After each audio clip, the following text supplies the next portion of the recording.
Nandito nga ako ngayon sa Azure, papunta ako dun sa unit ng friend ko. Kapag weekends nga dito, napakadaming tao kasi ganitong araw sila nagpapabook para nga mag-staycation. Pagdating ko nga dito sa unit niya, wala siya dito. Kaya lumabas ako kasi manonood ako ng Halloween party ng mga bata. Pumunta nga ako dito para umattend ng Halloween party. In-invite nga niya ako. Pagdating ko nga dito sa main lobby, ayos na yung venue para sa gaganapin sa Halloween para sa mga bata. Kasama nga sana dito si Tantan at saka si Talia. Yun nga lang ayaw na ni Geraldine pumunta dito. Kasi nga may mga gagawin pa nga daw siya, kaya ako na nga lang ang pinapunta niya dito. Sumilip lang din ako dito, hindi naman ako nagtagal. Lumabas nga ako ng lobby kasi naglibot-libot naman ako dito sa labas. Talagang sobrang dami ng tao. Halos mapuno na rin nga yung pool beach nila. Kahit saang part nga ako ng Azure magpunta, talagang sobrang busy. 6 PM naman, magsisimula na yung Halloween party para sa mga adult. Wala nga akong costume. Yung friend ko, meron sana siyang extra. Yun nga lang, ayoko naman yung pinapahiram niya sa akin. Kaya ang sabi ko, okay na nga ako sa suot ko na to. Dito na nga kami pumesto sa labas kasi sobrang mainit yung costume niya, kaya ayaw niya dun sa loob. Nagpa-take nga siya ng video sa akin. Siyempre, gusto nga daw niya munang umaura. Nagdadatingan na nga yung mga participants, so ang dami rin mga nagpa-picture sa kanya. Karamihan ng mga umattend dito sa party, puro foreigner. Mga resident yan dito and meron din namang mga visitors katulad ko. May entrance nga siya na 250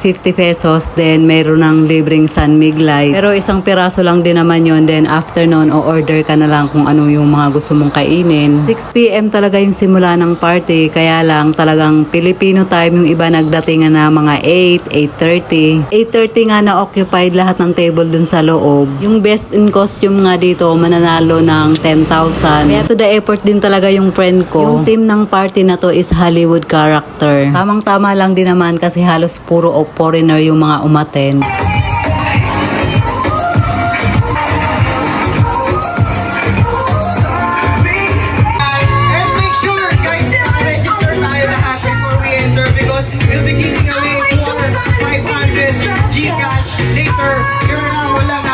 Kung sino yung magwili, we're giving away again 500 G. Wala kaming ginawa kundi umihi.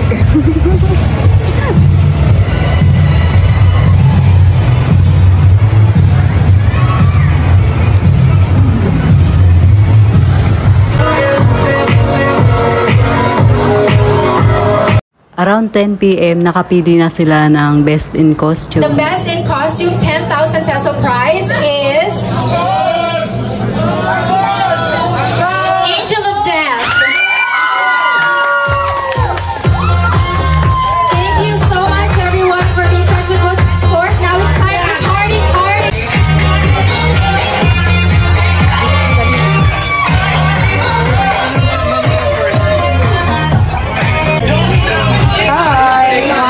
Welcome to the Sun's Halloween party! So yun, dahil ang daming nag-effort talaga sa costume dito, yung organizer talagang pumili pa sila ng panibagong dalawa pang mananalo. Dalawa lang din kasi talaga yung mananalo, then ginawa na nga nilang 4.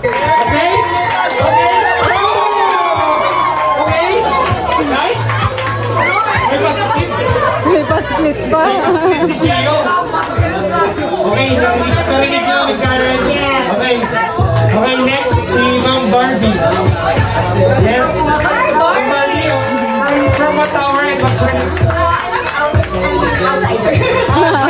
Our guest. Our guest. Yan. Everyone, let's hear it for Barbie.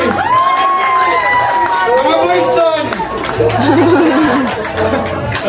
Okay, next. Let's go, Ma'am. That woman.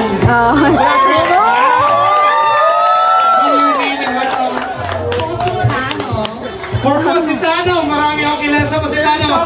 Let's go, guys! Let's see it! Oh, malakas! Malakas! Okay! Okay! Okay! Next! Yan na! Si Barbie!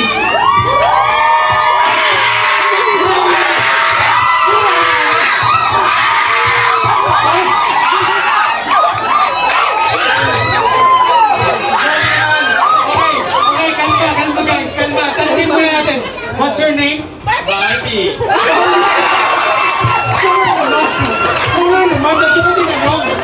Obvious naman eh.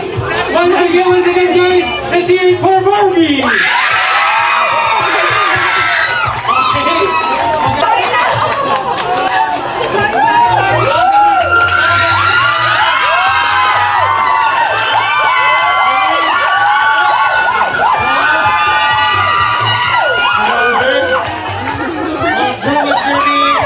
Karma Tower. Galing kasi sa ilalim. Okay. Shoutout pala sa lahat ng susunduin ko ngayong bukas ko. Wait kayo. Sige, susunod kayo dito.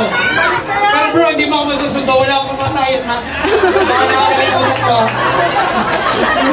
Kahit ilang season pa, nandito ako. Okay, let's see it for Jerome Rapositano.